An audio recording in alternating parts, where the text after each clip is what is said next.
নমস্কার। রাধে রাধে বন্ধুরা।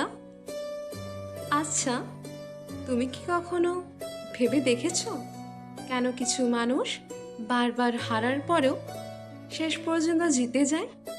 কেন কিছু মানুষ হাজার কষ্টের মধ্যেও হাল ছাড়ে না? কারণ এর পেছনে রয়েছে একটি গভীর সত্য, আর যে সত্যটা শিখিয়েছেন ভগবান শ্রীকৃষ্ণ।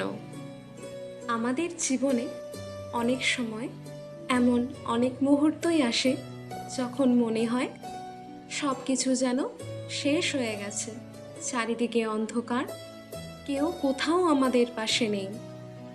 কিন্তু একটা জিনিস তখনও থাকে, তাহলে যে তুমি কখনোই সত্যিকারের জন্য হারবে না। আর সেই জিনিসটা কি জানো? বিশ্বাস। আচ্ছা, শোনো তবে, ভগবান শ্রীকৃষ্ণ গীতাতে কি বলেছেন জানো?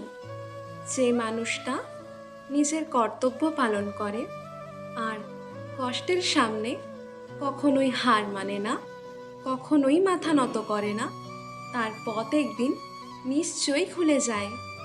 তাই তুমি শুধু তোমার কর্তব্য পালন করো আর আমার ওপরে ভরসা রেখো।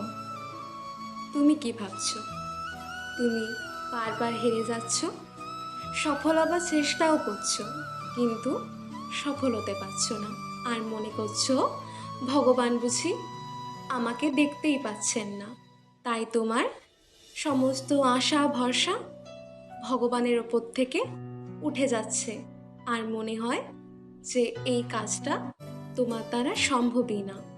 কিন্তু তুমি কি এটা জানো, যে মানুষ বারবার পড়ে গিয়েও আবার উঠে দাঁড়ায়, যে কষ্ট পেলেও নিজের ওপর বিশ্বাস হারায় না, যে একা লড়াই করে কিন্তু থামে না, শ্রীকৃষ্ণ সেই মানুষকেই শক্তি দেন। শ্রীকৃষ্ণ তোমার পরীক্ষা নিচ্ছেন, তোমাকে শক্ত করছেন। তাই তুমি কখনোই ভগবানের ওপর ভরসা হারিও না, সব সময় তার উপরে ভরসা রেখো। তোমার সফলতা নিশ্চয়ই হবে।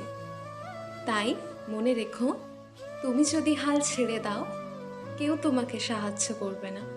কিন্তু তুমি যদি সাহস নিয়ে এগিয়ে যাও, শ্রীকৃষ্ণ অবশ্যই তোমার পাশে থাকবেন।